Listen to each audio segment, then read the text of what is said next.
আসসালামু আলাইকুম বন্ধুরা, আশা করি আপনারা সকলেই ভালো আছেন। একদা হযরত ওমর রাদিয়াল্লাহু তাআলা আনহু রাস্তা দিয়ে হেঁটে যাচ্ছিলেন। এমন সময় তিনি দেখলেন একজন যুবক দুই হাত তুলে আল্লাহ তাআলার কাছে দোয়া করছে, হে আল্লাহ, তুমি আমার মায়ের শাস্তির ব্যবস্থা করো। তখন ওমর রাদিয়াল্লাহু তাআলা আনহু ওই যুবককে জিজ্ঞেস করলেন, তুমি কেন তোমার মার জন্য এমন দোয়া করছো? তখন এই যুবকটি বলল, হে আমিরুল মুমিনিন, আমার মা আমাকে 10 মাস গর্ভে ধারণ করেছে। জন্মের পর 2 বছর আমাকে দুগ্ধপান করিয়েছে, কিন্তু তারপর যখন আমি বুঝতে শিখলাম তখন সে আমাকে তার কাছ থেকে দূর করে দিল আর বলল সে আমাকে চেনে না। এখন আপনিই বলুন আমার কি করা উচিত? ওমর রাদিয়াল্লাহু তাআলা আনহু বললেন, তুমি গতকাল সকালে তোমার মাকে নিয়ে আমার দরবারে উপস্থিত হবে, আমি তোমাদের মধ্যে মীমাংসা করে দেব। পরের দিন ওই যুবকের মা তার 4 বোনকে নিয়ে আরো 40 জনকে সাক্ষী হিসেবে ওই যুবক সহ হযরত ওমর রাদিয়াল্লাহু তাআলা আনহুর দরবারে উপস্থিত হলেন। তখন হযরত ওমর রাদিয়াল্লাহু তাআলা আনহু ওই মহিলাকে জিজ্ঞেস করলেন, এই যুবক আপনার ব্যাপারে যে অভিযোগ এনেছে তা কি সত্যি? তখন ওই মহিলা বললেন, বিশ্বাস করুন হুজুর, এই ছেলেটিকে আমি চিনি না, আমি তাকে জন্ম দিইনি, কোনোদিন দেখিও নি। এ ছেলেটি সম্পূর্ণ মিথ্যে কথা বলছে, আমাকে আমার সম্প্রদায়ের কাছে লাঞ্ছিত করতে চাইছে। আপনার যদি বিশ্বাস না হয় আপনি এদের সবাইকে জিজ্ঞেস করে দেখতে পারেন। তখন হযরত ওমর রাদিয়াল্লাহু তাআলা আনহু সকলকে জিজ্ঞেস করলেন। সকলেই ওই মহিলার পক্ষে কথা বলল। তারা সবাই বলল, হুজুর, এই মহিলার কখনো বিয়ে হয়নি, তাহলে এই ছেলেটি কি করে এই মহিলার সন্তান হতে পারে? সবকিছু শুনে হযরত ওমর রাদিয়াল্লাহু তাআলা আনহু তার সৈন্যদেরকে বললেন, এই যুবকটিকে অবিলম্বে হাত পা বেঁধে কারাগারে নিয়ে যাও, যতক্ষণ পর্যন্ত না সাক্ষী প্রমাণসহ তার অভিযোগ সত্য প্রমাণিত হবে সে বন্দী অবস্থায় থাকবে। তখন সৈন্যরা ওই ব্যক্তিকে নিয়ে কারাগারের উদ্দেশ্যে রওনা দিল। প্রতিমধ্যে তাদের সাথে হযরত আলী রাদিয়াল্লাহু তাআলা আনহুর সাথে দেখা হলো। তখন ওই যুবক চিৎকার করে বলল, ওহে হযরত আলী, ওমর রাদিয়াল্লাহু তাআলা আনহু আমার প্রতি অবিচার করেছেন, বিচারের ফয়সালা না করেই তিনি আমাকে বন্দী করতে পাঠাচ্ছেন। তখন হযরত আলী রাদিয়াল্লাহু তাআলা আনহু সৈন্যদেরকে আদেশ করলেন পুনরায় দরবারে ফিরে যাওয়ার জন্য। সৈন্যরা যখন ফিরে আসলো তখন হযরত ওমর ফারুক রাদিয়াল্লাহু তাআলা আনহু জিজ্ঞেস করলেন, তোমরা ফিরে আসলে কেন? সৈন্যরা বলল, হযরত আলী রাদিয়াল্লাহু তাআলা আনহু আমাদেরকে ফিরিয়ে দিয়েছেন। অতঃপর ওই যুবক হযরত আলী রাদিয়াল্লাহু তাআলা আনহুর সামনে আবার তার বয়ান পেশ করল। হযরত আলী রাদিয়াল্লাহু তাআলা আনহু নিজে এই বিচার করতে চাইলেন। হযরত ওমর ফারুক রাদিয়াল্লাহু তাআলা আনহু খুশিমনে তা মেনে নিলেন। অতঃপর হযরত আলী রাদিয়াল্লাহু তাআলা আনহু ওই মহিলার বয়ান শুনে তাকে জিজ্ঞেস করলেন, তোমার পক্ষের কি কোনো সাক্ষী আছে? তখন ওই মহিলা বলল, অবশ্যই সাক্ষী আছে, এই যে দেখতে পাচ্ছেন এই 40 জন, তারা সবাই সাক্ষী। তখন হযরত আলী রাদিয়াল্লাহু তাআলা আনহু ওই মহিলার বোনদেরকে উদ্দেশ্য করে বললেন, তোমরা সবাই কি আমাকে তোমাদের বোনের বিচারক হিসাবে মেনে নিয়েছ? তারা সবাই হ্যাঁ সূচক মাথা নাড়ল। তখন হযরত আলী রাদিয়াল্লাহু তাআলা আনহু বললেন, আমি আল্লাহ ও তার রাসূলকে সাক্ষী রেখে 400 দিরহাম মোহরানার বিনিময়ে এই যুবকের সাথে এই মহিলার বিয়ে দিব। অতঃপর তিনি তার দাস কুম্বুরকে দিয়ে 400 দিরহাম মুদ্রা আনালেন আর ওই যুবককে 400 দিরহাম মুদ্রা দিয়ে বললেন, এবার তুমি এই মোহরানা তোমার স্ত্রীকে দিয়ে তার সাথে বাসর করে এসো। তখন ওই যুবকটি ওই মহিলাকে মোহরানা দিয়ে বলল, তাহলে চলো আমরা দুজনে বাসর করে আসি। তৎক্ষণাৎ ওই মহিলা চিৎকার দিয়ে বলল, নাউজুবিল্লাহ, ওহে হযরত আলী, আপনি কি চান আমি আমার নিজ পুত্রকে বিবাহ করি? আল্লাহর কসম, কুরাইশরা জোর করে আমার সাথে হাজিম নামক এক ব্যক্তির বিয়ে দিয়ে দেয় আর আমার এই পুত্র সন্তান হয়, কিন্তু আমার সম্প্রদায়ের লোকেরা আমাকে বলেছিল আমি যাতে আমার সন্তানকে ছেড়ে দেই, এ কারণে আমি তাকে আমার পরিচয় দিইনি। হযরত আলী রাদিয়াল্লাহু তাআলা আনহুর বিচারের কৌশল দেখে ওমর ফারুক খুবই বিমোহিত হলেন এবং তিনি বললেন, ওহে হযরত আলী, আজ তুমি না থাকলে এই ওমর ধ্বংস হয়ে যেত।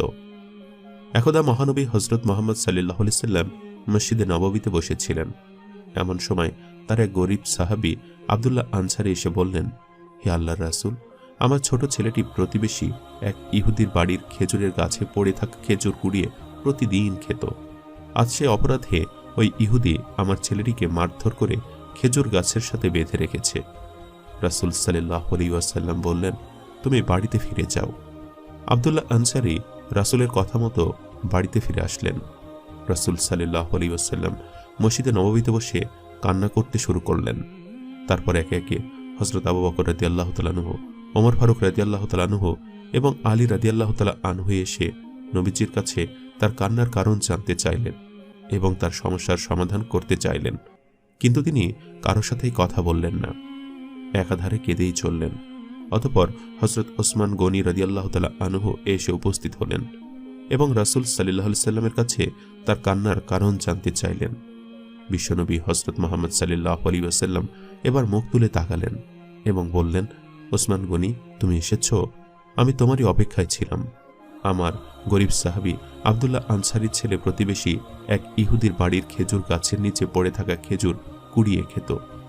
আজ ওই ইহুদি সে ছোট ছেলেটিকে মারধর করেছে এবং খেজুর গাছের সাথে বেঁধে রেখেছে। ওসমান, তুমি কি আমাকে ওই খেজুরের গাছটি কিনে দিতে পারবে? রাসূল সাল্লাল্লাহু আলাইহি ওয়াসাল্লামকে এভাবে কান্না করতে দেখে ওসমান গনি নিজেও চোখ মুছলেন আর তিনি ওই ইহুদির বাড়ির উদ্দেশ্যে রওনা দিলেন। কিছুক্ষণের মধ্যেই হযরত ওসমান গনি রাদিয়াল্লাহু তাআলা আনহু ওই ইহুদির বাড়িতে উপস্থিত হয়ে সেই ইহুদিকে ডেকে বললেন, আমি তোমার বাড়ির সামনের ওই খেজুর গাছটি কিনে নিতে চাই। ইহুদি মনে মনে ভাবল, এত বড় লোক একজন ব্যক্তি তার গাছ কিনতে এসেছে, তার কাছ থেকে বেশ ভালো টাকা জব্দ করা যাবে। এই ভেবে সে বলল, আমি আমার গাছটি একটি শর্তে আপনার কাছে বিক্রি করতে পারি। যদি আপনি আপনার বাড়ির পাশের 100টি গাছ বিশিষ্ট বাগান আমার নামে লিখে দেন, তবে আমি আপনাকে আমার খেজুর গাছটি দিয়ে দেব।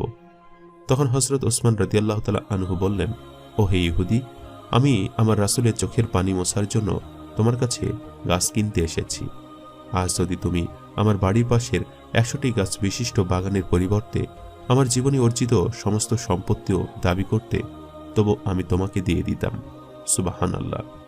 অতঃপর হযরত ওসমান গনি রাদিয়াল্লাহু তাআলা আনহু গাছের দলিল নিয়ে এসে মহানবী সাল্লাল্লাহু আলাইহি ওয়াসাল্লামের সামনে রাখলেন।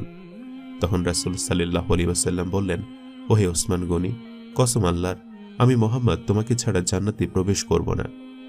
একদা মদিনায় রাসূল সাল্লাল্লাহু আলাইহি ওয়াসাল্লাম 3 দিন যাবত নিখোঁজ ছিলেন। তখন হযরত ওমর রাদিয়াল্লাহু তাআলা আনহু তরবারি নিয়ে মুনাফিকদের উদ্দেশ্যে বললেন, হে মুনাফিকগণ, তোমরা বলো রাসূল সাল্লাল্লাহু আলাইহি ওয়াসাল্লাম কোথায়, নয়তো আমি তোমাদের গর্দান শরীর থেকে আলাদা করে দেব। তখন মুনাফিকরা বলল, আমরা তো জানি না। এমন সময় আবু বকর রাদিয়াল্লাহু তাআলা আনহু এসে বললেন, ও হে ওমর, জাবালে নূর থেকে 3.25 মাইল দূরে এক ঝাঁক উট এবং ভেড়ার পাল নিয়ে রাখালিরা দাঁড়িয়ে আছে, ওখানে গিয়ে রাসূলকে আমরা খুঁজে দেখতে পারি। তখন হযরত ওমর রাদিয়াল্লাহু তাআলা আনহু এবং হযরত আবু বকর রাদিয়াল্লাহু তাআলা আনহু ওদিকে এগিয়ে গেলেন। তারপর আবু বকর রাদিয়াল্লাহু তাআলা আনহু রাখালদেরকে গিয়ে জিজ্ঞেস করল, গত 3 দিন যাবত রাসূলকে কোথাও খুঁজে পাওয়া যাচ্ছে না, তোমরা কি তাকে এদিকে আসতে দেখেছ? তখন রাখালিরা বলল, না, তাকে তো আমরা এদিকে আসতে দেখিনি।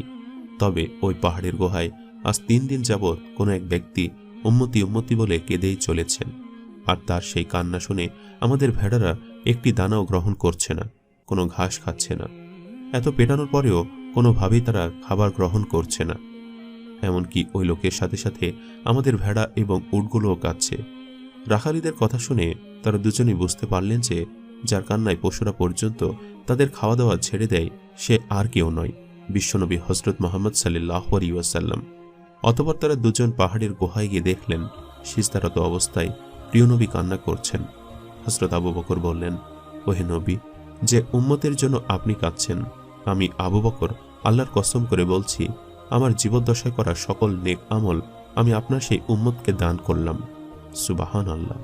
দয়া করে আপনি উঠুন, মদিনায় ফিরে চলুন। অনেক ডাকাডাকির পরেও যখন রাসূল সাল্লাল্লাহু আলাইহি ওয়াসাল্লাম উঠলেন না, তখন হযরত ওমর রাদিয়াল্লাহু তাআলা আনহু বললেন, ওহে আল্লাহর রাসূল, যে ওমর আমি 26 বছর বয়সে তরবারি নিয়ে আপনার গর্দান কাটতে এসেছিলাম, কিন্তু আপনার তাকওয়া দেখে মুগ্ধ হয়ে আপনার কাছে কালিমা পড়ে মুসলমান হয়ে গিয়েছিলাম। সেই 26 বছর বয়সের পর থেকে আজ অবধি আমি যতগুলো পুণ্য করেছি, সেসব পুণ্যের নেকি আমি আপনার উম্মতকে দান করলাম।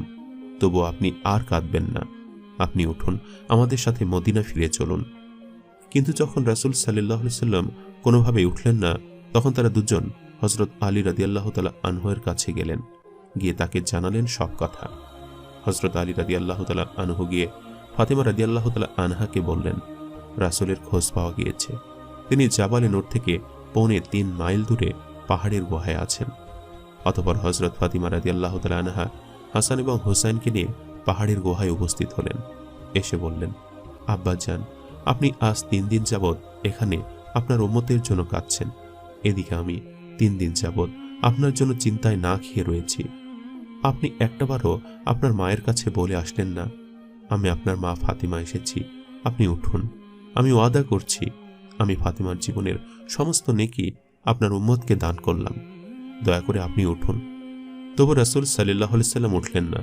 তখন হযরত ফাতিমা রাদিয়াল্লাহু তাআলা আনহা 2 হাত তুলে আল্লাহর দরবারে দোয়া করলেন, হে আল্লাহ, আমার কাছে দেওয়ার মতো কিছুই নেই। তুমি আমাকে হাসান আর হুসাইনকে দিয়েছ। আমি আমার এই 2 সন্তানকে আমার আব্বার উম্মতের জান্নাত প্রাপ্তির জন্য উৎসর্গ করলাম। সুবহানাল্লাহ। তারপর আল্লাহ তাআলা হযরত জিবরাইল আলাইহিস সালামকে বললেন, ও হে জিবরাইল, তুমি গিয়ে রাসূল সাল্লাল্লাহু আলাইহি সাল্লামকে জানিয়ে দাও, আমি তার কান্না কবুল করেছি এবং ফাতিমার কুরবানিও কবুল করেছি। সে যাতে আর কান্না না করে এবং মদিনায় ফিরে যায়। আমি কথা দিচ্ছি, হাসরের ময়দানে আমি তার একটি উম্মতকেও তার অনুমতি ছাড়া জাহান্নামে দিব না। সুবহানাল্লাহ। অতঃপর জিবরাইল আলাইহিস সালাম এসে রাসূল সাল্লাল্লাহু আলাইহি সাল্লামকে সবকিছু জানালেন।